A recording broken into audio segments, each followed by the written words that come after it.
but they would never catch him at like the zenith, I guess, of like where the snap is. Right.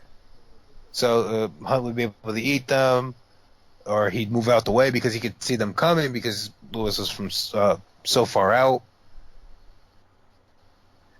Yeah, it was just a really. This is probably the best Mark Hunt performance since I'm trying to remember a time when he didn't almost die.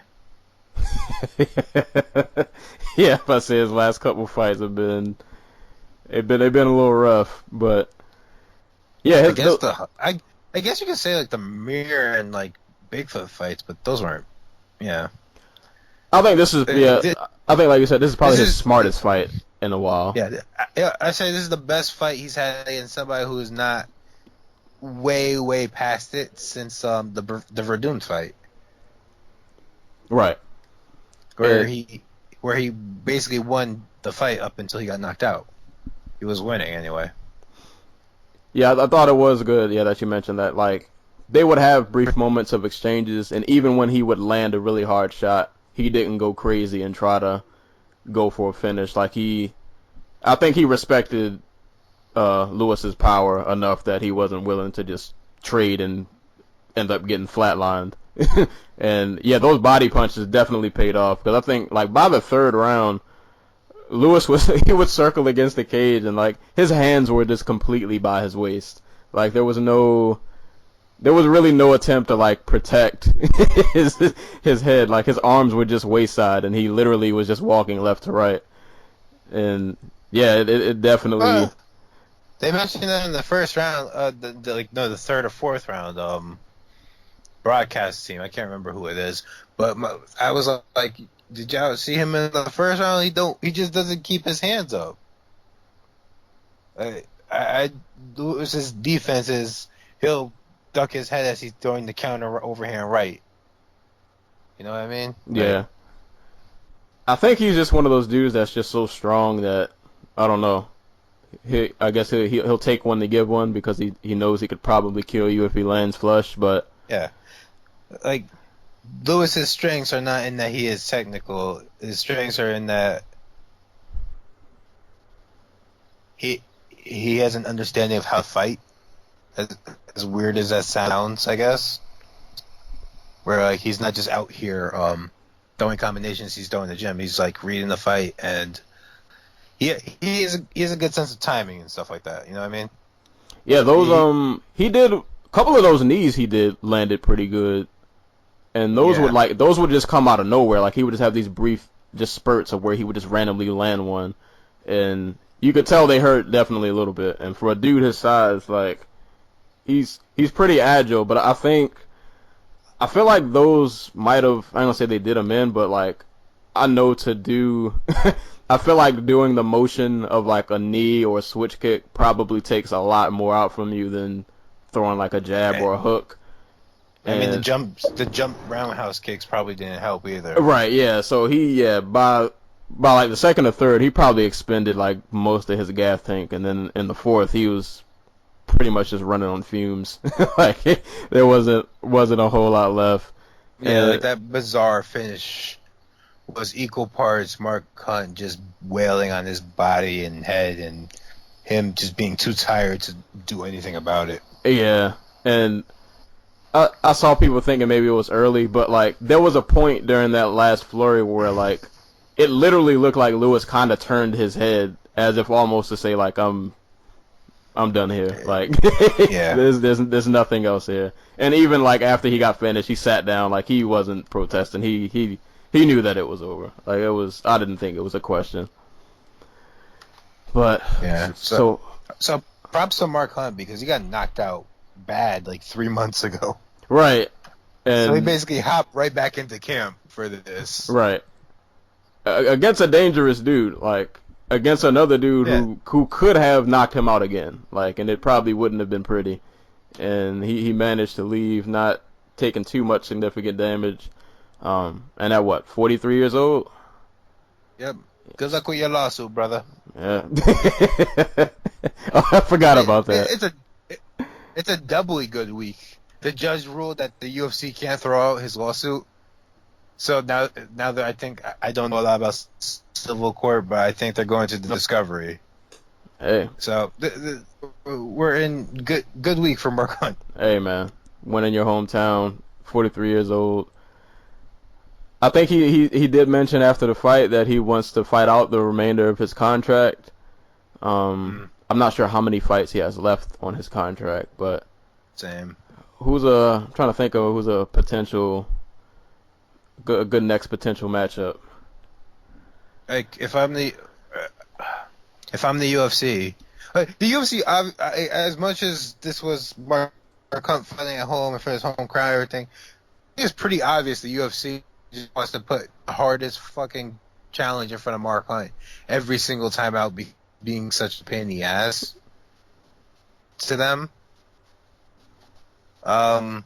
So I can see them giving him Francis Ngannou, Cain Velasquez, maybe the winner of Verdum Overeem. I did give him, and those are the fights that Hunt wants. Hunt is just a tough ass bastard, and he'll fight. He wants to fight like the best guy out. Has Hunt ever fought I don't know Arlovski? if those are. No, but I don't think the UFC would give him that fight. Probably not. If Mark Hunt wasn't in open litigation with the UFC and using every bit of screen time to talk about how they screwed him over continually, maybe they would give him Mark, because that's, I don't want to say it's an easy win for him, but Like I feel like at this point in his career, it's not a bad fight to make. Like, yeah, it's doable. But yeah, I think he did mention that he wanted people ranked higher than him, and Ngannou is in front of Lewis, so he wants to fight out his contract and leave with as much stock as possible. Basically, like I think that's what Mark Hunt's at right now. we'll see. And I guess on the other end of the spectrum, Black Beast is. In his post-fight interview, said this is probably his last fight. I would hope not. I don't believe it. Yeah, I don't believe it either. It could have just been, post-fight emotions. You lost a tough fight. But you never know, though. You never know. But I would hope that this isn't his last fight, or at least come back, give me one more. I know you got another KO in you, and I know you got another great post-fight interview in you. So yeah, I definitely hope he comes back. But yeah, shout outs to Mark Hunt, man. 43 years old, still putting it on people, and he looked in pretty good shape too. I'll say too, like. Yeah, he did. Like, he looked really slow against Overeem. That might just be because Overeem is a really good athlete for heavyweight. He moves really well and everything. But he looked really old, and he didn't throw a lot in that fight. I don't think compared to old Mark Hunt, I don't think he threw a lot in this fight either. I think he was a lot more economical in this fight. Yeah, he fought really smart. Also helps with Derrick Lewis being pretty predictable, but he stayed to the game plan. It was really good. So props to him. Yeah. So hopefully we'll see Mark Hunt again. Yeah, good luck on the lawsuit. And yeah, hopefully Lewis will be back. Definitely. Get money. Yeah. At this point, that's the motto in 2K17 for any fighter, man. Get your money, however you can get it. Mark Hunt got like 10 children to feed, man. Yeah, man. This shit is not a game to him. Moving on to the co-main event. Derrick Brunson and Daniel Dadbod Kelly. Yeah, this fight did not last very long at all, and I feel like this wasn't the first punch that was landed, but it was the first significant punch that landed, and it pretty much ended the fight. I can't really say I'm surprised it ended like this. I mean, was anybody really? I was hoping that Kelly would have got to have at least one little moment, but yeah, I don't know. It just didn't happen. They felt each other out for a little bit, and then I think Lewis did like a double. I think it was like a double left, and then followed it with a right. and that was all she wrote. He didn't even need the ground and pound. Yeah, it's funny though. After the Evans fight, I spent a lot of time talking about like how great Kelly's trap game was, where he was able to grab Evans' lead hand and fire a left hand down the pipe or something like that. Right. That's what got him knocked out here. Like he tried to go 2-on-1 on Brunson's freaking on his double jab on his lead hand, and Brunson's like, okay, I'm gonna just throw it right over your shoulder. Because he literally, they were both southpaw, and Kelly goes to grab Brunson's lead hand, his right hand, on the opposite side, so he reaches across his own body to go 2-on-1 on his hand. And I'm sure there's like precedent for that in judo, but for boxing and kickboxing, you try to parry with the same side hand. So if you're both southpaw, you're gonna parry a jab from the other dude, you go with your rear hand because it's the one on the same side. You don't reach across your body and just leave your chin wide open like that. Yeah, the results did not end well. Like he literally got hit so hard that like his body turned around. Like it was. When Dan Kelly gets knocked out, Dan Kelly gets knocked out. Yeah, it's just like the Sam Alvey. And it's and I know like MMA math doesn't work at all. It just doesn't. But like I just couldn't help but think after the fight, like he beat Rashad Evans, and then I don't think I mentioned this when we fought. When we talked about that fight, did we talk about whatever? That was the best striking performance of Rashad Evans' career. Right. I think we did mention that because like Evans looked really crisp. He was so in shape. He was really fast. He was throwing. That's been a big issue in the past. Man. But yeah,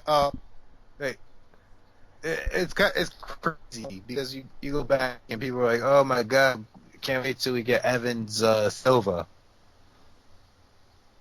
And I'm over here thinking like, if Rashad Evans can't take Anderson Silva down, oh god, man, it's gonna look like the machine fight. So where does Brunson go from here? Because like he's lost to everybody. Let's see. Let's pull up Brunson's record. He lost to Whitaker. He lost to Silva. I'm pretty sure he lost to Jacare. He got knocked out by Jacare. He got knocked out by Yoel Romero on a comeback. Oh yeah, he did. Yep. Did he lose to Masasi? Let's scroll. If they fought, I'm pretty sure that was a loss. Oh, did they fight? I don't see Musasi's name. I thought they fought in like Strikeforce. Oh, he lost to Kendall Grove. I didn't know that fight. That was back when he was the blanket, bro. So right. Yeah, I don't see Musasi's name on here, so maybe they haven't crossed paths yet. But yeah, like so it's like he beats everyone that's not like at that elite level. Like Derrick Brunson is the benchmark for are you an elite middleweight or not, right? Or are you a very good middleweight or not? You know. I don't know. What does Derrick Brunson want to do? Like, Derrick Brunson's a big dude. Move up to 205. Be somebody. I feel like there's a part of him that probably still wants this Anderson rematch. I know a part of him wants it. You lucked into it the first time. Like, you were there to see where Anderson Silva is at. They know now, and they're not going to give it to you again. Maybe he fights Dave. Like, is Brunson boys with Dave Branch? I don't know, but I'm looking at the rankings, and they're right behind each other. Branch is at 9, Brunson's at 8. So, hey man, So I would say make the Chris Weidman fight. But Chris Weidman seems content to just try to fight, try to run his career into the ground as quick as possible. So, hold up, wait a minute. Where is he? Oh, that's right. He was eliminated because he tested for whatever. I was looking at these rankings. I'm like, where's Kelvin Gastelum? Oh yeah, he got busted for the. Because Vitor's on here, and God, who's the other dude? No, Tim Kennedy's gone. He retired. Never mind. Yeah, I wouldn't mind looking at the rankings. I wouldn't mind seeing Brunson and Dave Branch, or Musasi. Even though, to be honest, I don't think he beats Musasi. But that's like probably the only elite guy that he hasn't fought yet. And yeah, I honestly don't think he leaves there with a win. But I mean, Rocco needs a comeback fight, right? That's true. How is Rocco still ranked number 2? What? Dude, he has beaten a lot of really good dudes. Oh, so he lost to Michael Bisping. That card made me so happy. Yeah, actually, him and Rocco probably wouldn't be a bad idea. The thing is, like, he has the power to put anybody out, but I think like his undoing is like his power is only going to carry him but so far, because once you get to that elite, you get to people that are just way more technical than he is, and they can put people out like he can. So yeah, the thing with him is he really only has like 2 gears.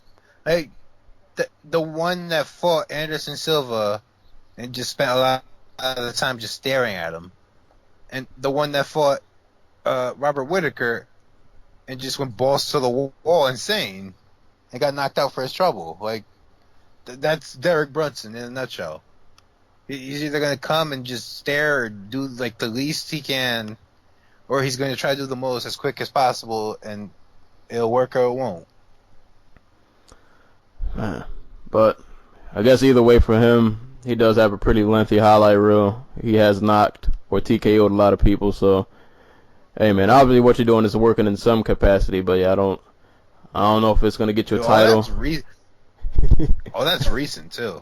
Like that's only since like what, 2015? Has really been knocking dudes out. Yeah, he started with so he TKO'd Herman, he TKO'd Alvey, he KO'd Carnero, and then he TKO'd Hall, and that was TKO'd Kelly. Yep. And that's 6 of his 9 knockouts. So, like, props to him. He's going, as long as he's not fighting a top 10 dude, he's going to be out here hurting people. Right. Dude. Yeah, he's You know what this fight really reminded me of? What? Rumble versus Teixeira. Yeah, I can see that. I can see that. Like, both of them are not kind of old. Like, Brunson's like the more athletic, the more powerful, the cleaner striker, and then you have the other dude who's just really tough and can and once he gets on top of you, it's hard to get back up. And the first clean punch they both landed just put the other dude out because there's just such an athletic gap between them. I don't know which one of those is worse. Actually, you know what? No, I can't say that. The Rumble one definitely to me is worse. I think, that one. That's where everybody just realized if you're not Jones, DC, or Rumble, or I guess Gus, you're just not in the title conversation. Right. Yeah, that's scary. that's that scary, just freakish power. But yeah, props to Brunson, man. Keep knocking people out. Keep adding to that highlight reel. Oh boy, speaking of knockouts, this next fight, Dan Hooker and Ross Pearson. Whew. So first, could we just start out by saying that Dan Hooker used to be featherweight, and he made Ross Pearson look like a flyweight? Yeah, like. This is a big boy, a big, tall, lanky dude who just the first round he just chewed Pearson up with leg kicks, And I felt like the entire first round, Pearson just couldn't like figure out the whole distance. He couldn't get past the reach. It just didn't seem like he could put anything together. And meanwhile, Hooker's just tearing his legs apart. And then the second round, when to me it kind of felt like Ross was somewhat figuring things out for himself. Like he landed a few good lefts. He had the whole he was doing like the left right bob and weaving, trying to like throw feints, trying to get in, and he did land a few good hits. And then I think Hooker caught on to the whole bobbing and weaving. And I'm trying to remember. I think Pearson threw something before he got kneed. Like he threw like a right, and then I think it was a left hook. It was a left hook. And then he was because that was the punch he was throwing that was catching Hooker in the second round. Like if you go back, like Hooker's bleeding a little bit from the nose. Yeah. Or at the very least, it's really red. Those are all left. Like he initiated exchanges in the second round, coming forward with the, and that's what was landing on Hooker, in between parts where Hooker was just jabbing the fuck out, like jabbing the fuck out of his face. Yeah, and yeah. Knees, man. Yeah, I think he threw the left, and then like I think he was going for the weave. Like he was going to to the duck. and yeah, at that point Hooker just seemed like he figured it out because the knee was waiting right for Pearson's face. And yeah, it was hard to watch because I felt like Pearson was finally gaining ground, like he was about to make it a fight, and then right when it felt like everything was clicking, it just all fell apart in that one moment, and there was no comeback from that knee. Like that was over. That was an instant, just you're done. Yeah, Hooker's that's a big dude, man. I wonder what the reach difference was. Ross is at, let's see, a 69-inch reach. Hooker is at a 75-inch reach. Jesus. But like Hooker's mostly, if I remember right, Hooker's like mostly leg. So like when he's throwing those leg kicks, they're from even further out. Right. Yeah, that was. So, is this? That was the best fight Hooker's short career, by the way. Yeah, I mean that's a solid win. You know, you get a W over a vet, and you get a pretty devastating win at that. Is this Pearson's second loss in a row? Oh, fourth. Jesus. Wait, really? Yeah. So KO from Hooker. He lost a split decision to Stevie Ray. And then before that, he lost to Masvidal, and before that, he lost to Will Brooks when Will Brooks came over. His last win. Yeah, his last win was March of last year. Yep, Chad the Priest. And before that, he lost. Yeah, he's had a rough stint. I didn't realize it was that. 1, 2, 2 and 2, 2 and 3, 3 and 3, 4 and 4, and 4 in a row. So in his last 12, he is 4 and 8. Whew. I feel so bad for Ross Pearson, because if he was like 10 years younger, he probably would be a featherweight. He probably would be like a damn good one. But like, it's not like any of these fights he's looked bad, you know. Like yeah, I'm gonna say like he's been good. He's been like in competitive-ish fights with everybody. Like right. The Iaquinta fight, he kind of got beat up in, but he still had moments, and I think he dropped Iaquinta at one point. Like the Diego fight was a split. The Dunham fight was one-sided grapple fest. So the Trinaldo fight was competitive-ish. The Will Brooks fight, he took a round. He almost took 2. He almost won the fight. Yeah, I'm about to say he could have won that fight. Like the Stevie Ray fight was more a really impressive performance by Stevie Ray to me than like a bad Pearson performance. Right. I don't remember the Masvidal fight at all, so I can't comment on that one. But like Pearson's had this reputation as being inconsistent. He is so far as his record, but he always has. I feel like he's a guy who has consistently solid-ish performances. You know what I mean? Yeah. Yeah, that sucks. And I've just gotten so used to seeing him around that like if they would have cut him, it would feel weird. Like I just get used to seeing his name pop up on a card like every other, every so often. He fought 5 times in 2016. Right, like this was a busy man. Yeah, that's unfortunate. It would suck to see him go if because I feel like he's also one of those dudes that like he's a good benchmark kind of for talent. Like if you can get past him, then You get a top 20, top Yeah. 25 fight. Problem is, that would probably save his job if he was a light heavyweight or even a middleweight. Yeah, but at lightweight where Like, yeah, where you have 109 fighters or some ridiculous number like that. How far does that really get you some cachet? right. Like, I think a big part of why Pearson, besides the fact that he's from the UK, a big part of the reason why Pearson's still in the UFC on a 4th win streak and not only winning like 2 out of his last like 10 fights is that well, one, he's fun to watch, and 2, what was the other thing? God, oh, he just fights so often. Like if the UFC needs somebody, they can call him up. And he's down to fight everywhere. Like he fought 5 times last year. I feel like they were all over the map. It's crazy though because Hooker's record is kind of I ain't gonna say spotty, but he's on like this alternating streak. Yeah. His record is literally, well, at least since he's been in the UFC, it's win loss win loss win loss win loss. So like he's trying to just put that 2 in a row.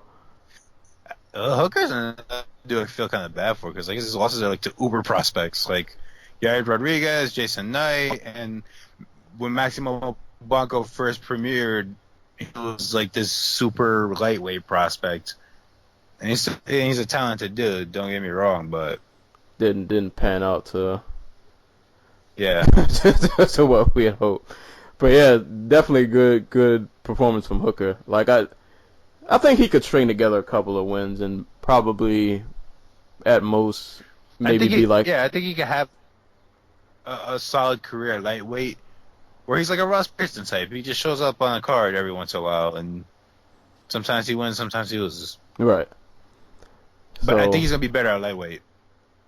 yeah, Having definitely. to call the extra weight. Yeah, because this. Dude, he is 6 feet tall. God Yeah, damn. I forgot that he even fought like Yair. Like, I forgot that even happened. Yeah, he's a big dude though. Yeah, like I have no idea how he was cutting a 45. But oh man, do you have the card pulled up in front of you? My internet is Yeah. not Yes. cooperating, so I can't see what the next fight is. All right, the next fight is Ian Cutelaba, who stops Enrique da Silva in 22 seconds. Oh, yeah, this fight. My boy Frank Waston Jr. Man, yeah, there's not even a whole lot to really analyze in this fight. Like, There's I think- nothing to analyze. yeah, like Kutalaba Yeah. he literally just pushed forward and just threw bombs, and then We can analyze Kutalaba's I don't even know what to call it. He called a shot. Like freaking who was it? Was it Garcia or was it Buffer who was doing ring announcing tonight? I want to say Garcia. Garcia. Yeah, Garcia is screaming his name out, and Kutalaba literally marches all the way across the cage, gives Enrique da Silva the freaking the thumb to the thumb across the throat, says he's gonna fucking kill him, and then proceeds to kill him in 22 seconds. Yeah, like he literally just moved forward. They both threw hands. Kutalaba just landed. I can't remember if it was the left and the right or right then the left, and then he dropped him. Right, and then left, short hook across the over the shoulder. As Enrique was trying to push away. And then he landed some vicious ground and pound, like just brutal ground and pound. And yeah, that was it. That was literally it. There's not a lot to analyze, not a lot to put together in that fight. Just a really strong guy. Important to note, Ian Kutsaba, I want to say this is his first stoppage in the UFC. Yeah. He's not in the UFC. And that was his first stoppage win. Which, oh God, see the one I'm thinking about? Yes, he is. All right, so a very, very long time ago, I think he was 19 years old when I first heard about him. Yeah, so it was like 4 years ago. Kudalaba wins like the European Sambo tournament. He debuts in MMA. He's starting to tear people apart. Like there are people calling him like the next Fedor. I tune in to watch him on like Cage Warriors. This is back when he was a heavyweight, and he was like literally he looked like Sean Jordan. He was just like a round ball. I can't remember the exact way I have to say. He knocked the dude down and then proceeded to kick him across the face in Cage Warriors. And they had to call the fight. They had to disqualify. So he did it on purpose. Like he was just. I think like, so when he went across the cage and did the whole throat color thing, I'm like, hey, my boy's back. Hey man, this dude is a walking just ball of violence. Just yeah, that was nasty. That was nasty. Yeah, well, I wish we could give you guys more technicals, but that was it. That was that was 22 seconds. I know he back of the head. That's what it was. Oh God, that was forever ago. His violent ways have not strayed too far. Oh hell no. Yeah, he's if definitely ever gets cut, he's at the top of the list of people want to see him rising. Just go over there and just slaughter people, and they just won't even care. Just man, yeah, that's a scary dude though. I didn't realize how fast a lot of these fights went, because this next fight also did not last very long at all. Ben Nguyen. It didn't even last a minute. Right, under a minute. Ben Nguyen faces a late replacement, Tim Elliott. I will say though, man, like after watching this fight, it made me want to see the Benavidez fight that much more. But I guess I'll be satisfied with what I got because it still was great. Yeah, man, Nguyen came out, he was ready to go, man. Like he came out with head kicks, like he was game. He was ready to go. And then I think all I remember is like he came out, they traded exchanges a little bit. I think Nguyen threw a head kick. I think he threw like a couple of punches. And then Elliott went for like a head shoulder like takedown that didn't work out. And a women's MMA move. Yeah. Where you just grab the head and give your back up and hope for the best. Yeah, he did that, got reversed, got his back taken, and Nguyen, man, that dude, he's a leech when he gets on your back. Like, he hung on to that back for dear life, and I think, like, Nguyen was going for the choke, and Elliott, what did he do? There was something he did, I know, that kind of aided to him getting choked out. Like, I think he tried to push something. I can't remember the exact thing. Either way, he gave up his back, which was not a good idea. And Nguyen just kind of maneuvered his way around and choked him out in very vicious fashion in under a minute. And he looked very great. He looked very great doing it. This is a really fun dude to watch. Definitely somebody to keep an eye on. Especially in this division where, like, any new face should be welcomed and needed, you know. But, yeah, this Ben Nguyen is awesome, man. That Ben Nguyen is awesome. I've been high on Ben Nguyen since he made his debut. And the fight where he took, like, no damage. I don't even think that dude landed a punch on him. Oh, yeah. I don't think he did either. In his two fights, in fact. So to open this fight, Tim Elliott dug down for a single leg. Ben Wynn proceeded to shake him off and then head kick him with that same leg that Tim Elliott dove down on. Like, that was Wynn is such a slick ass fighter. Like, if you go back and watch his fight with John Herrera and how he's just getting in and out like so smooth. Oh my god, it's like, incredible to see. And you want to talk about like a guy who improves from fight to fight? Tim Elliott is basically a souped up version of Louis Smolka, who beat Ben Wynn. And we all remember Tim Elliott beating the crap out of Louis Smolka not even like 2 months ago. I'm gonna say 2-3 months ago, something like that. Yeah, well, he just grappled him to death. Yeah. And Ben Wynn comes out here not even, like a year after losing to Smolka and just puts it on Elliott.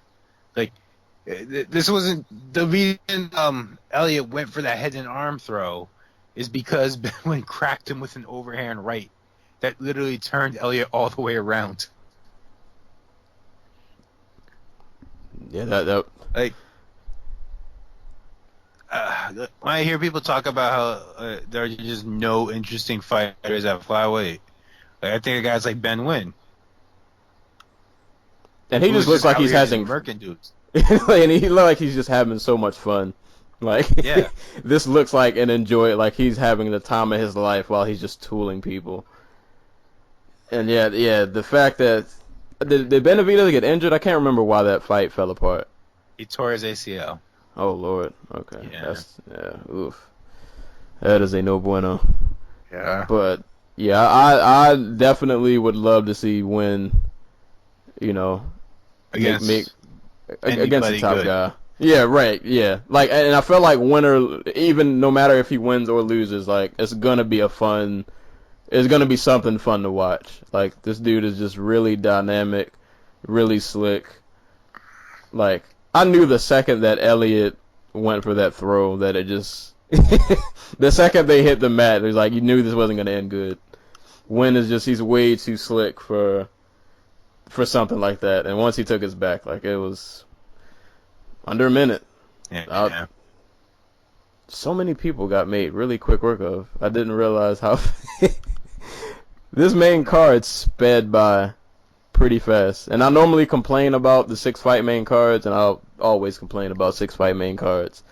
But this one went by fairly quick because everybody just got rushed out. Mostly everybody got rushed out. Where is Wynn in the rankings? I think I think they're saving the updates for Wednesdays nowadays, so they can do them on UFC Tonight or whatever the show is called. But well, currently they have them at 12. Tim Elliott is 8, so I'm assuming Ben will at least be in the top 10. I don't think he's gonna get above Brandon Moreno, but I'd like to see him fight Formiga next, since Formiga's like the only other top 10 dude who doesn't have a partner right now, I guess. I feel like Formiga gets lost in the sauce. Like dude, he's just Formiga is like Rafael Assunção, except he's more respected. He's less respect, I mean. Like, Assunção gets more respect. But he's not a bad fighter, like, at all. He's very well put together. He's one of the best back take artists in MMA, period. But there's just something like, there's no extra to his game, Yeah, he doesn't have like that defining quality that like makes him stand out. But then at the same time, like, I think he's been ranked in the top 5 like the entire time he's been in the UFC. Yep, dude, he was. Oh god, when was this? So John Dodson, that's his first fight in the UFC, yeah.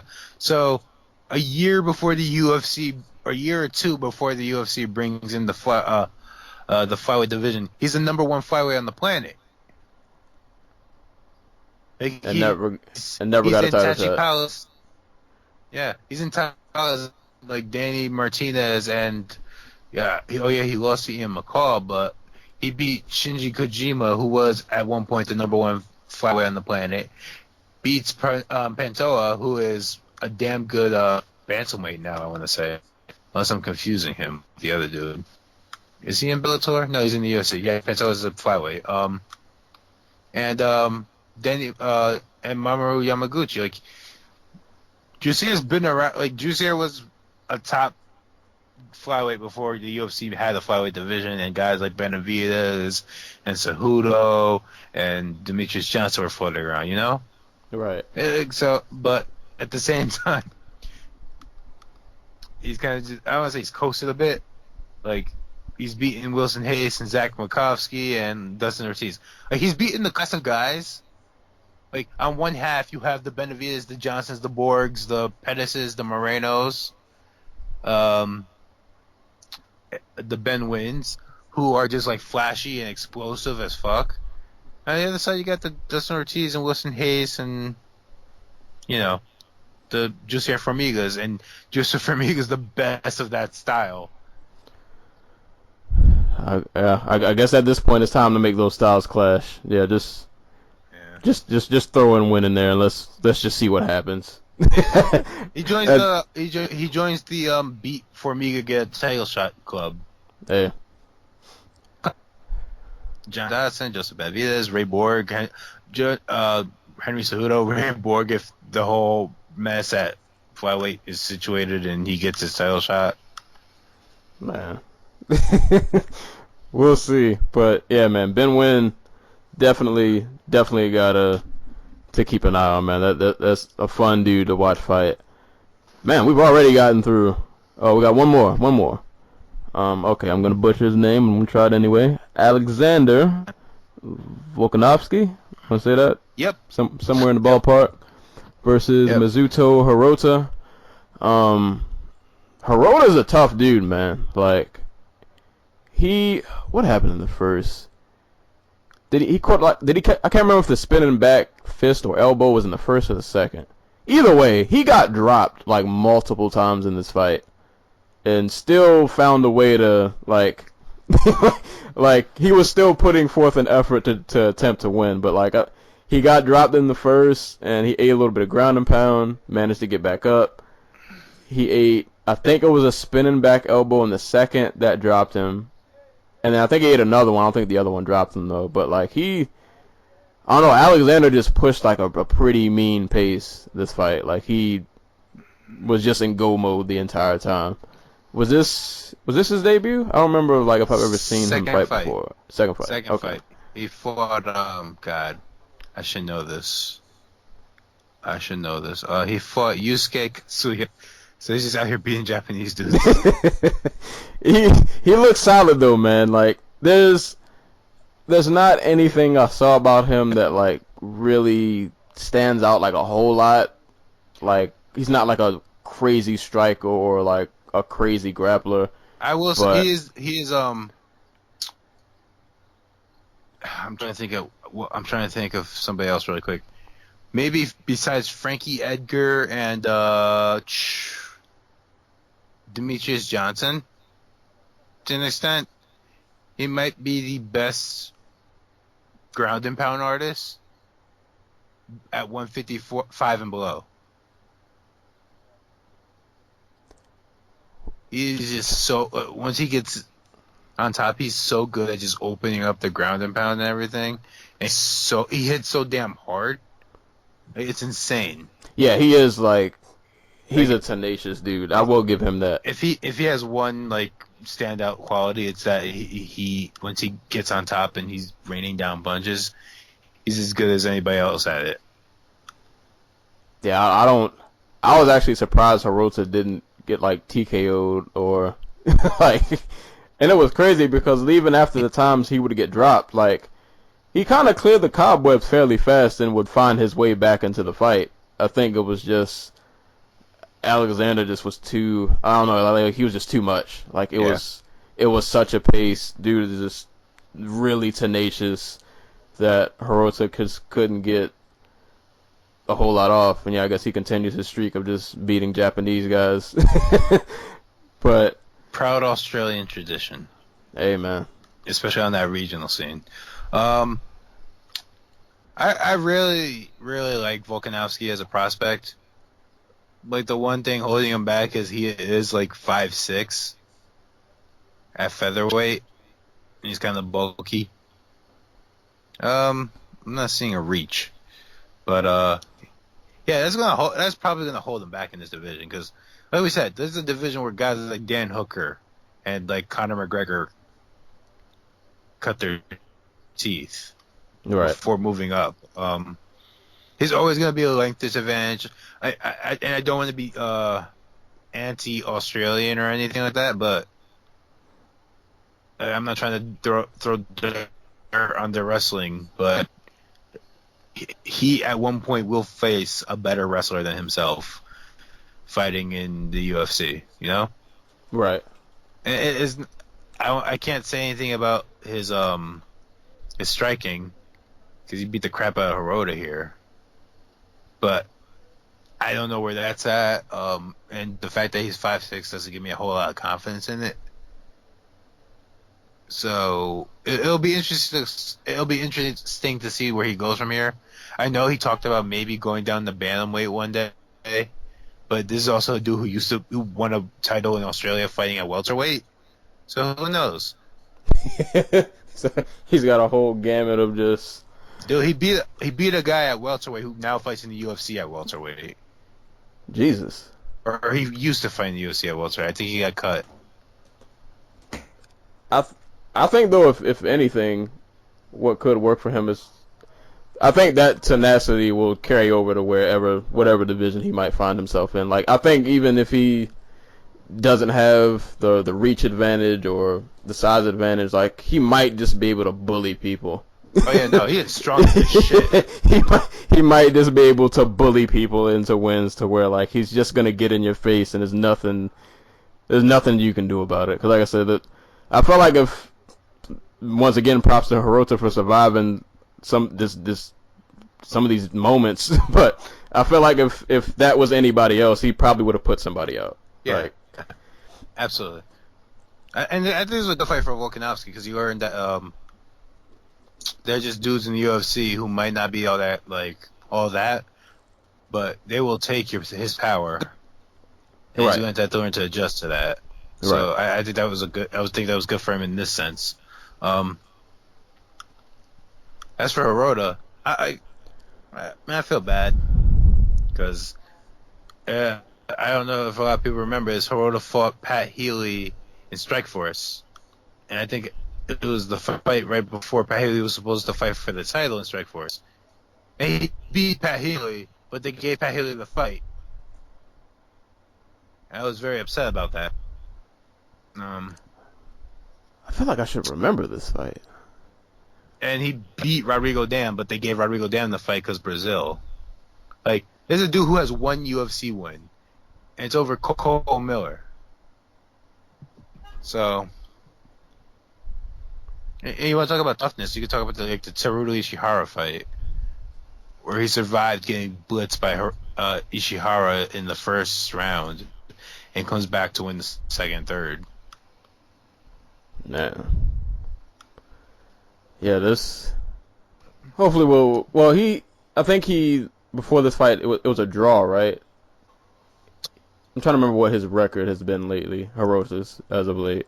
Oh yeah, before this fight, he beat Cole Miller, and before that, he fought Ishihara in the finals for Road to Japan to a draw. Okay, yeah, that was a draw. Okay. So yeah, but yeah, tough showing from both of them, and I know we kind of made it seem like it was somewhat one-sided, but I don't want it to seem like Hirota just like wasn't doing anything. Like, he definitely was. He didn't lose the fight due to lack of effort. he was trying, but yeah, man, Alexander, that dude's a beast. It's a mean dude. That's pretty much all I can say. So that was pretty much the main card. I know you mentioned that you said you didn't really catch any of the prelims. Nope. funny story. Before this month, I could probably count the amount of UFCs I missed in like the last 6 years on one hand. I don't think I'm gonna catch any of them live this month. Man. So Hey, man, this. So that's a thing. Well, no, I get it. The way my work schedule is, sometimes I always get caught with those overseas cards that might start early in the morning. A lot of those I don't catch, and even the ones I do watch late at night, I punish myself to stay up late and watch them. But I'll real quick just go through some of the prelims briefly, just to give everybody else their due diligence, their due shout-outs. Alright, I'm probably going to butcher this gentleman's name. Vinc, or Vinch, I don't know, Pichel, KO Damian Brown. I want to say this was the KO where I think Damian just kind of walked into a left. just got put to sleep. Next fight, Luke Jumino and Dominic Steele. I believe this was Luke's debut. He had a pretty interesting, kind of weird fighting style, but he made it work. Still just couldn't really seem to get much off, and then Luke kind of seemed like he was heating up the more the fight went on. And I believe Luke was a hometown kid, so shout-outs to him. That was a pretty good win. John Moraga and Ashkan Makatarian. This is what a fight looks like when you throw a really green guy against a vet. And you can just clearly see the difference in experience and skill set. I mean, props to Ashkan for, he took it the distance, but you could definitely tell every time they went on the ground, like, who was the superior grappler. I mean, I think Moraga landed a belly-to-belly suplex in this fight. He passed guard. it wasn't like a picture perfect belly-to-belly, but yeah, like he and they mentioned in the pre-fight that Moraga had mentioned that he felt like lately in his last few outings that he had kind of gotten away from his grappling, which is like his bread and butter. And he definitely went back to his grappling in this fight. He looked pretty good, man. He definitely looked pretty good. Ashkan's a tough dude, though, but the grappling was definitely too much. He went for a few submissions. Ashkan managed to get out of them, but definitely good win from Moraga to get him back on track. Zach Otto scored a split decision over Kichi Kunamoto. I honestly don't remember this fight that much, so I can't really give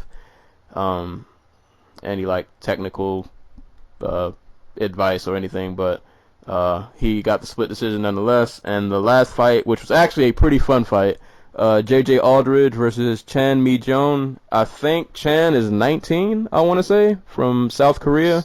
Something like that, yeah. She's only had 5 fights, and I think only one of them is against a woman who had actual fights. Yeah. Like prior. So, but this was a pretty fun fight.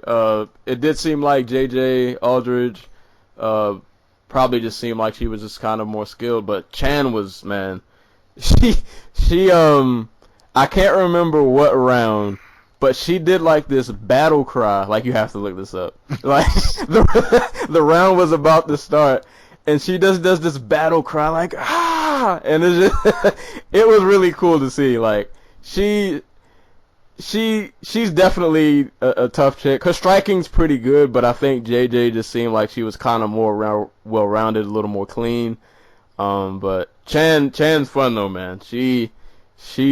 She's on like some Spartan, you make me bleed, I make you bleed. Like she's a warrior, man. So I'm looking forward to whenever she fights next. When I saw that battle cry, I was like, I'm a fan. I'm definitely with it. But definitely good win for JJ Aldridge. I think she came from Invicta, if I remember correctly. Yep. Yep. So yeah, man. Shout outs to her. That was definitely a fun fight. Yeah. Overall, this card is kind of. I feel like cards like this are always fun because, and I tell people this all the time, like, it's always the cards that don't look great, like, on paper, like, in terms of, like, star power, but they still turn out to be pretty, decent cards top to bottom. Like, you get good matchmaking. You get to see young talent, people you might not have seen before, and everybody for the most part put on pretty solid performances. Like I can't really think of any fights that like I was bored of or like didn't enjoy. Like this was definitely a solid card from top to bottom. Capped off with, Mark Hunt, 43 years old, still winning in 2017. Yeah. I gotta mention, man, his comeback was crazy. Now that I even think about it, like I forget that his record is 13-11. Yeah. But Mark Hunt has like the most forgiven record in MMA. He basically has 2 years. Everything before he got submitted by Sean McCorkle and everything after he got everything after. Like since just after the McCorkle fight, he is 1, 2, 3, 4, 5, 6, 7, 8, and 1, 2, 3, 4. 8-4 with 1 draw and 1 no contest. Just fighting mostly top 10 guys. yeah, I was gonna say, and yeah, to his credit, his record might not be that great, but if you look at quality of opponents, he doesn't get a lot of easy outings. He's fighting the creme de la creme, pretty much. A guy Vanderlei. I forgot all about that. I forget that he like kickboxed. Like I forget. Like this dude's been in the game for a long time. Like there's some fighters I just forget like how long I've been watching them fight, and it's crazy to think like in 2017. It's crazy to think at like one point Mark Hunt, not so long ago, was probably close to a title shot. Like He fought for the interim title. oh yeah, that was an interim title fight. Yeah, like, and I think when that happened, he probably was like 42, maybe. Can't remember when that fight. 41. 41. I think. Don't quote me on that. I like to point out, Mark Hunt started fighting professionally in 1998 as a boxer. Jesus, man. The man's been fighting for almost a solid 20 years. Right, And like he's still out there getting wins over top 10 fighters. been fighting than long if some of you have been alive. Like when you came out of the womb, he was punching and kicking people, making somewhat of a living off of it. Yeah, that's wild. But yeah, that was UFC Fight Night. Was it 110? Solid card. Yep. UFC Fight Night 110, and then we got what's next week? Betch and Home. What do you think of that fight? I think Betch Correa can win that fight. And if she does, Holly. Oh God. Yeah. You know what though? It feels like every fight for Holly Holm's like a sneak trap fight. You know what I mean? Like this woman obviously can't go to the ground with people.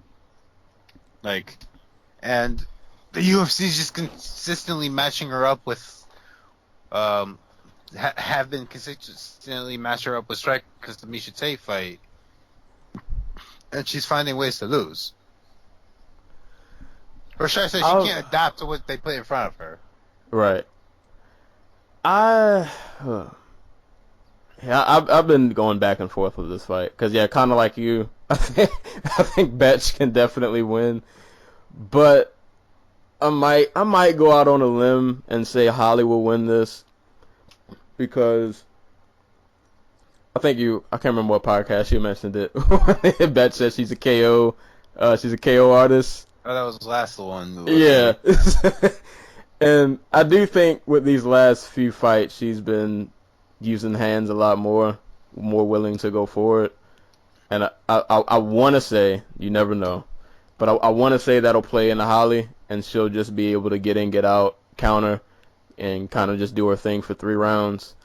But yeah, I feel like with Holly, like you never know it's like an Overeem situation. So where like, not that she'll get knocked out, hopefully she won't, but like even when she's winning, you You just don't know. You don't know what's gonna happen. Like in the UFC, outside of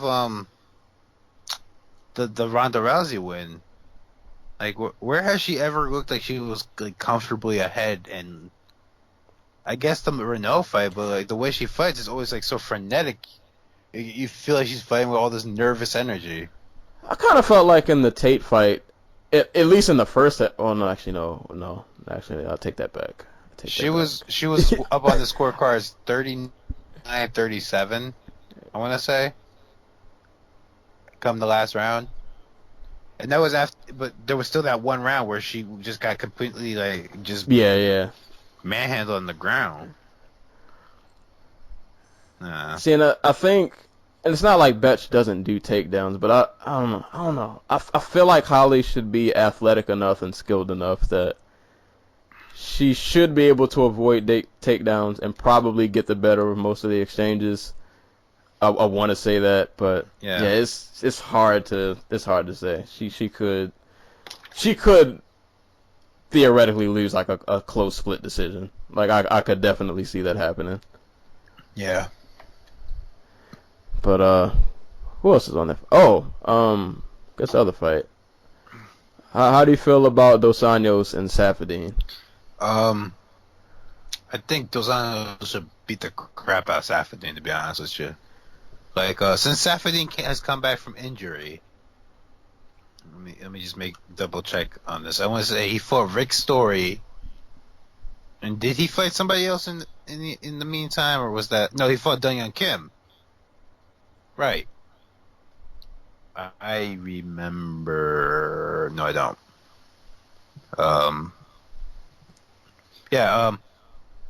Saffiedine really struggles with output, and he really struggles with like just not being a physical presence. Like he's not weak, but like he's never assertive enough in a fight where all his technical greatness actually shines through. Right. And Dos Anjos, without the weight cut, is just going to put pressure on Saffiedine, like probably worse than the way Rick Story did, in fact. And unless Saf catches, matter of fact, if Saf catches him with like a head kick, we've seen Rick Story eat like 8 of those. Yeah, and I struggle to see where Saf is able to keep a fully hydrated Rafael Dos Anjos off of him for 3 rounds. So I think Saf takes the L in this one. Yeah, this is hard. Like I love Saffiedine, and it sucks because like I feel like his record in the UFC doesn't reflect like how good he is, or maybe just how good I think he is. Like technically he's probably one of the most skilled dudes out there, but yeah, like you said, like aside from the Hung Yu Lim fight, the rest of his UFC performances have been pretty lackluster, like to say the least. Yeah. And it's just I don't know what it is that he's just not putting together, but it's not clicking. And yeah, I know this is Dos Anjos' first go at 170, or at least first go in a while. So you always, it's always interesting to see how they fare when they're in a new weight class. But this is a dangerous fight. Like, I get it. Dos Anjos lost the belt, whatever. The dude's still an animal, man. Like he is an animal. Dude, the fight with Tony Ferguson proved that. Right. Where he went out there, he took everything Tony Ferguson had to throw at him, and he was still in there till the last round. So yeah, man, this scary dude. So yeah, man, Saffiedine, if you're not on your P's and Q's, this might not be a good night. I can't even say I want either of them to win. Like I'm fans of both, but I'm kind of just pulling for Saffiedine just because I want to see him string together a good performance. But yeah, I don't know. This is gonna be a rough one. This is gonna be a rough one. I'm really interested to see how far Dos Anjos can go at welterweight. Like everybody else at welterweight is really old and really beat up, and I don't think technically he's worse than anybody in this division. No, like the skill set, like I'm pretty sure his skill set will transfer over. well, I guess I'll just have to see how his size, like how big he is compared to other people. He was kind of a big lightweight too. I don't know. Yeah, I guess he was like we'll see. once he started lifting weights, he was well built. Yeah, You know, he I wasn't think tall, but he was strong for the division frame wise. I think he'll do good against like the lower tier. I'll be interested to see how he does against like a top 5 to see if he can. I'm pretty sure he can hang with them like in terms of skill set, but I just wonder if at some point the size might be too big a difference. But Yeah, I don't know. but at the same time, like guys like Masvidal and Cerrone have Yeah, climbed their way to the top 10. You know what I mean? Like, and negated the size isn't even an well, argument. they're both really long, I think. Like both of Yeah, Masvidal and Cerrone, but like I wouldn't pick against Dos Anjos against either one of those guys. You know what I mean? right. So Styles, forgetting about style for a second, I'm curious if he can if he can just make it all the way up. I'm pretty sure he'll get close to the top. I don't know how close, but I think he'll find his way into like that top 10, top 8, and then we'll just kind of have to see where he goes from there. But yeah, man, Safadine, man, be ready. Please be ready. This is not gonna be. I got a feel I'm gonna be covering my face after this fight. Like it's not gonna be pretty, but it's pretty solid card though. It's a Fight Pass card, but whatever. Shouts to the Leech. He's back in the UFC, baby. China's greatest welterweight. Hey man, take it on Frank Camacho. Oh, I didn't know the Stun Gun. When was Stun Gun's last fight? Why do I feel like I just don't see him anymore? Or maybe I'm just forgetting his fights. He fought Safadine in December. He beat him. Oh yeah. That did happen. Right, good to see him back. We also got former basketball player Walt Harris. We got a couple of like 6-foot flyweights in Justin Scoggins and Yuta Sasaki. That should be a fun fight. That should be a pretty fun fight. Takanori Gomi is still out here throwing leather. Oh, true. Who's he fighting? John Tuck. That's an interesting fight. Yeah, so that's still. Remember that's John still Tuck? happening. Like, dude, that dude had hype. Like a lot of hype. Like, I remember he won like what was it? He won at Worlds he won like the lightweight. No, not the lightweight. He won the white belt division, and people were like really hyped on him. Me included, but injuries just kept him from developing. Man, oh, he's on a 2-fight losing streak. Yep. All right, so yeah, it's a interesting card. When is Bellator's next shenanigans? Bellator 180, bro. 2 weeks, 12 days from now. New York, the greatest fight card ever assembled by man. Oh Lord. We also got what you call it this weekend. Andre Ward versus Sergey Kovalev too.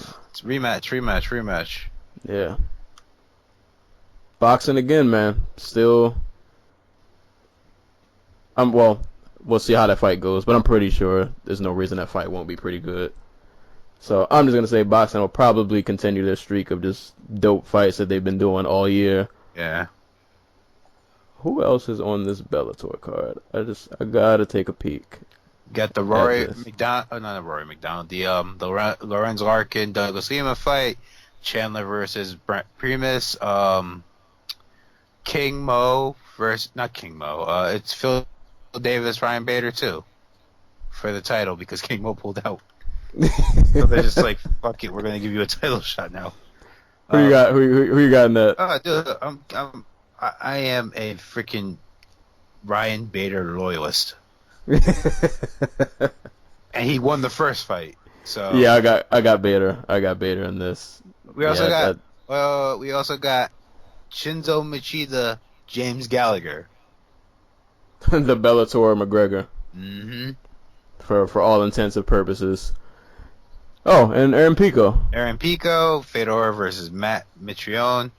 I'll try to skip over that fight. Trying to forget that that's a thing.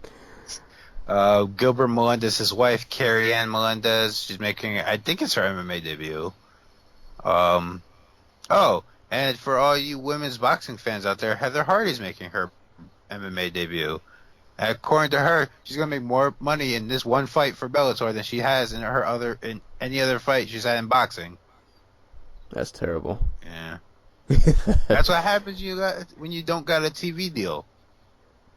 Like she's full on TV once now. I think it was a great fight too.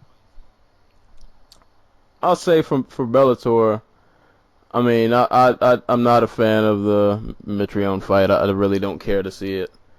And Sonnen and Vanderlei just gonna be pure shenanigans. But there's some pretty good fights on here. Like Lima and Larkin, like that's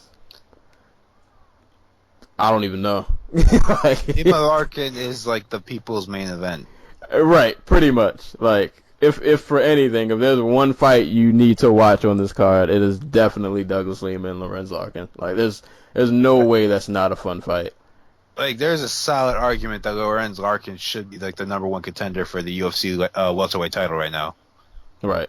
Then he left on a win streak, right? He left on beating Jorge Masvidal. Oh man, yep. And now Jorge it was every bit as convincing, if not more, than Damian Maia beating Masvidal. Right. So, and then he murdered freaking Neil Magny. I forgot all about that. Yeah, man. Yeah, Lorenz was one of those dudes who, like, yeah, the UFC let go, or I can't remember if they let him go if they just didn't want to pay him enough, or how that went down. But yeah, he was. Like, I think he said he was kind of embarrassed by their first offer. He's like, I'm gonna go test the market, see what I'm worth. There were early reports that Bellator didn't want him. Like that they were going to go with, they had Robbie, they had Rory already, and they didn't really see a need for him.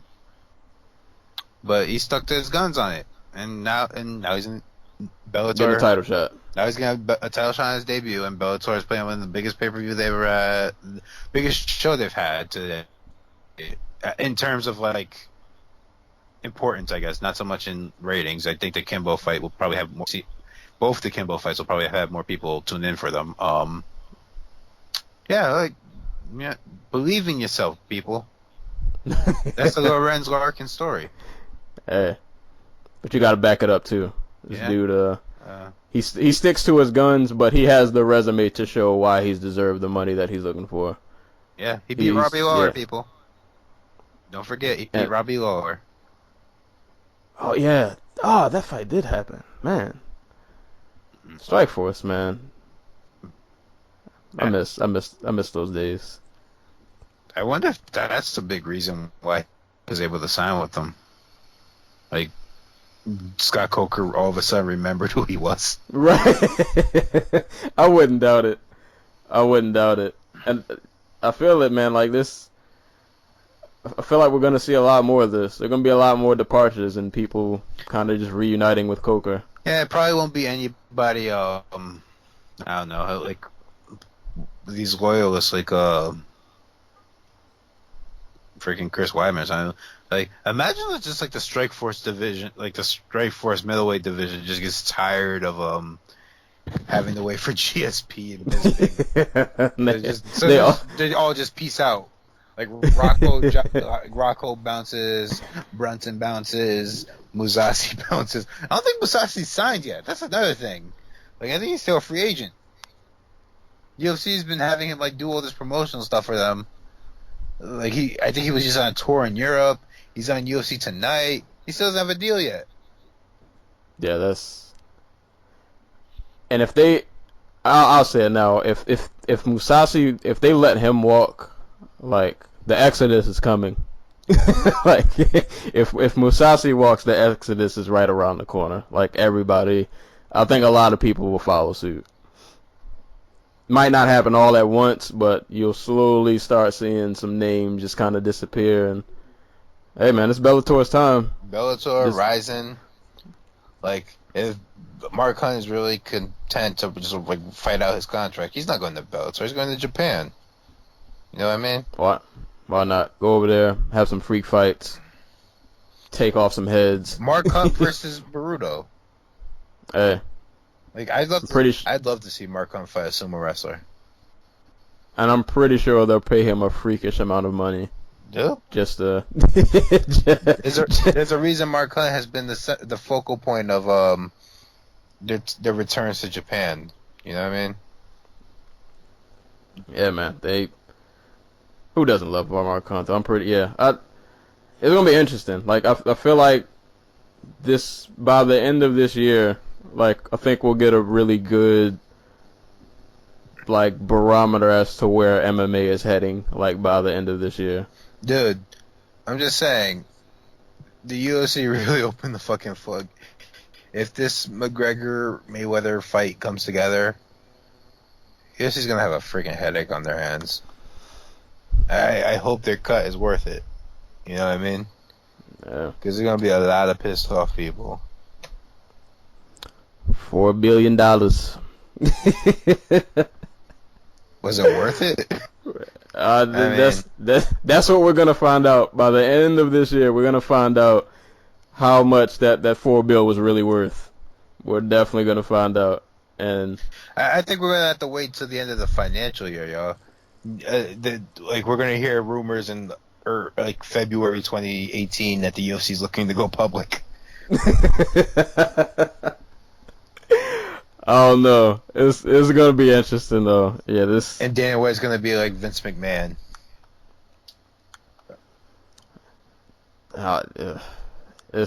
We're in strange times, bro. We're always in strange times. I think that's why we love the sport. It's why we hate it sometimes, but it's what keeps it interesting. It's what keeps the ball rolling. It's like a real life, just reality show. It's a freaking carnival. like we try to pretend that combat sports is like this real thing. That's like, I don't know, what's a respectable sport? Not football. I don't know, like the NBA. It's like basketball or soccer or whatever, like one of these sports that have like a real structure to it. Right. That's not combat sports. It's not at all. They are trying, especially these last couple of years. It's been. They are trying to sell you a product in ways that the NFL and the NBA and soccer and baseball are not. And and at its core, it resembles professional wrestling more than it does anything else. And that's not by fault. Like, MMA takes its model from wrestling, takes its model from boxing. Boxing literally started off as a circus sport. I would be interested. I'm pretty sure it'll happen eventually. Like, I want to see like a documentary on like just the shift of the sport at like how much it's even just within like the last 5 years. Like it just seems like like MMA. Like it's just dramatically different. You see, that's what sucks about the UFC owning basically all the freaking the fight vault worth owning, you know? UFC's not gonna let anybody use their footage for anything that's negative or even slightly perceived as negative. Negative or just not even negative, just something that doesn't like kiss the UFC's ass, you know what I mean? Right. Like so we're never gonna get a documentary about John Fitch and the American Kickboxing Academy being fucking fired from the UFC and banned from having any of their fighters in the UFC because they wouldn't sign their freaking likeness away so UFC can sell video games. You know what I mean? Right. Like that, they're gonna leave that part out. Right. They're gonna leave out the part about them bringing in Kung Le, them fucking up a drug test, fucking up one of his paydays and his reputation, and then getting sued for it. You know what I mean? Like, and depending on how this Mighty Mouse fiasco turns out. It might just not even include him. Right. And he's the fucking best champion they've ever had. They're just gonna X his face out in the dark. Yeah, they're not even gonna mention his name. Like they're gonna treat him like he just never existed. Like he just wasn't a real person. Like, they're gonna go through, like, most consecutive title defenses. We have John Jones, and then we have GSP, and then in second place we have Anderson Silva. And then they're gonna hard cut. And they're gonna hard cut to, like, freaking Bonner Griffin. Like, this is where it all started. Right. Man, yeah, it's gonna be interesting, man. This every year is a fun year, but we'll see where this sport is headed. But guess we're coming up to about the end of the show. It's about an hour and 30 minutes or so. Guess for parting shots and shout outs, I will give my parting shout out to Glory Kickboxing, even though I only saw 2 of the fights, I think. Maybe 1. No, I saw like 2. But mainly shout out to Nikki Holskin and Cedric Doumbé for putting on a pretty great rematch. Yeah, I think Doumbé solidly won this fight. Nikki definitely had moments, though. You definitely tell he's a good power puncher, but I just don't think he had enough volume. And Doumbé just was pretty active the whole time, kind of just doing what Doumbé does. And shout outs to Glory for airing it on ESPN2 at a very respectable 3:30 time slot to where the world can watch it instead of this other little weird time slots that they do. So, yeah, man, like for people who don't watch kickboxing, like we say this every week, I feel like just watch kickboxing, man. Watch line fights. Well, that's Muay Thai technically, but watch Glory. Watch kickboxing in general, man. It's awesome sport. Lots of talent out there. So shout outs to Doumbé, man, beating Nikki Holskin for the second time. That's not an easy feat. Nikki's one of the greatest kickboxers I think I've ever seen, and he's beat Nikki twice. So shout outs to him. And last parting shot for me, not even on a combat sports related note, but by the time you guys hear this recording, E3 will have been over, pretty sure, because I think last E3 conferences are today, which is Monday when we're recording this. Yeah, I think the last one's tonight. Yeah, tonight, yeah. Xbox, why is this new thing called the Xbox One X? I don't understand. So the acronym is Xbox. Right. Like, I don't, like, why? Like, who was in the meeting? Who was the guy in the meeting who raised his hand and said, yeah, I got a name? And then who are the people that co-signed this? Like, nobody had a more creative anything, just the Xbox One X, really? That's what we're doing? I don't know. That's my last parting shot. I thought that was kind of funny and kind of stupid at the same time. But, I mean, solid show from Microsoft. I saw a few games that look pretty cool, but the Xbox One X, I'm not rolling with that. I saw the Anthem trailer. Yeah, Anthem looks dope. Anthem looks pretty good. It's Iron Man. Right. I can't confirm. I might try to look this up real quick, though. I don't think Anthem is an Xbox exclusive. It should not be. BioWare, unless they're paying BioWare out the ass for it, I doubt it. I can't. I'm gonna have to look this up at another time. Oh no. No, yeah, it is not. At least according to this website, yeah, BioWare Anthem is not Project Scorpio Xbox One exclusive. So I was gonna say Xbox, man. If that was an exclusive, man, you guys probably would have had a pretty big hit on your hands. But yeah, still a solid showing from them nonetheless. But Xbox One X, yeah, I don't know how I feel about that, but yeah, you any parting shout outs you got? Shout outs to greatest female boxer of all time, Cecilia Breakhouse from Norway. She defended her like 5,000 titles this past weekend. First woman to ever unify all the titles in her weight division. Defeated I want to say it was Erica Farias from Erica Farias from Argentina. Shouts to Breakhouse. She's actually a big star in her home country. Sells out arenas with like 10,000 people.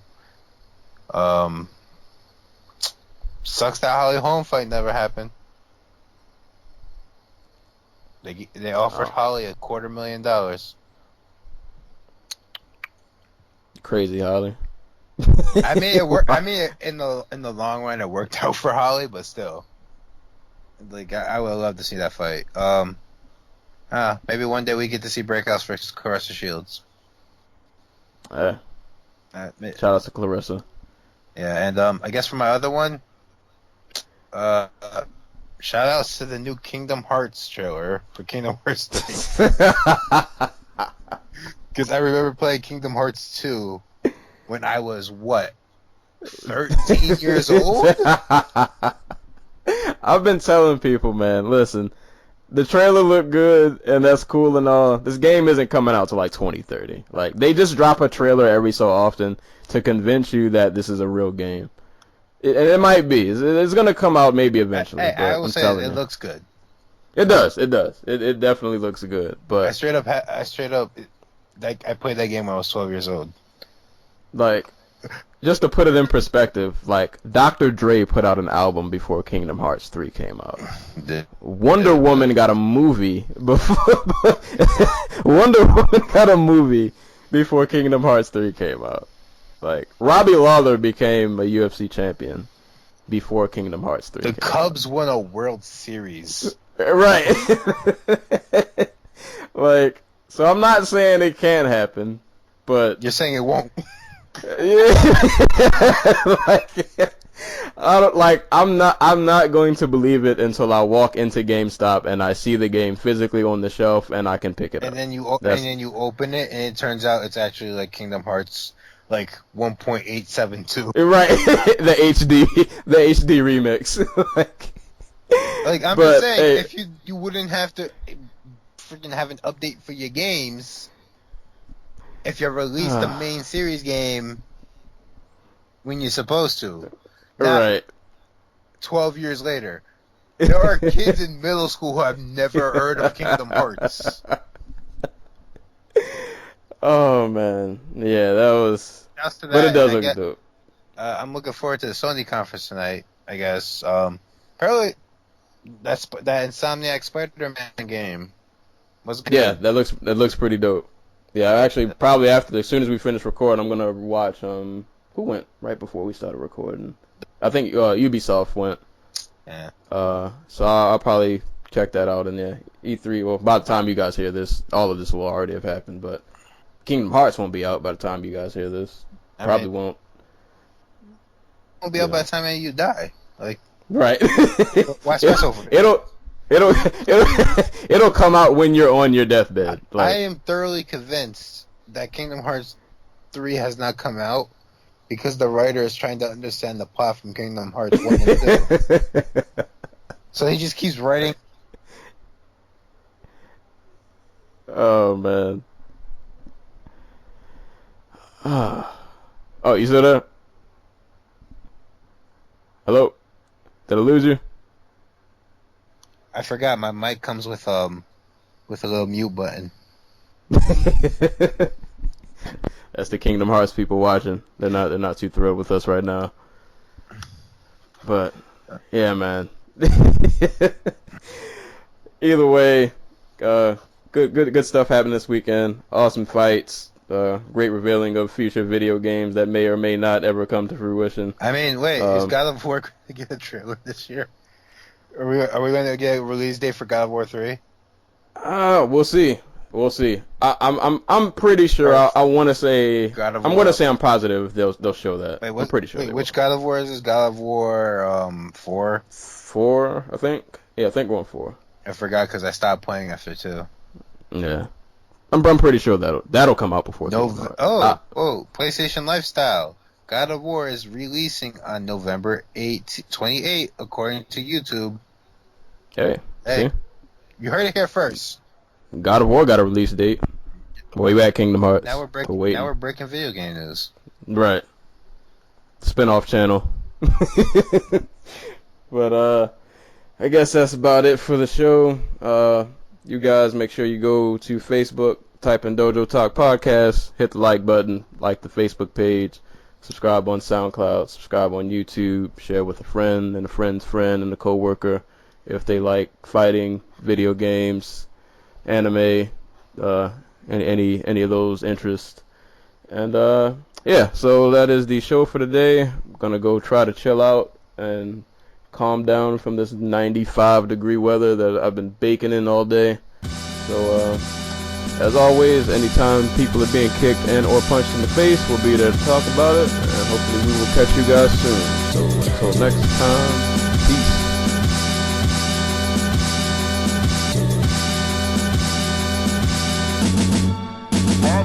peace.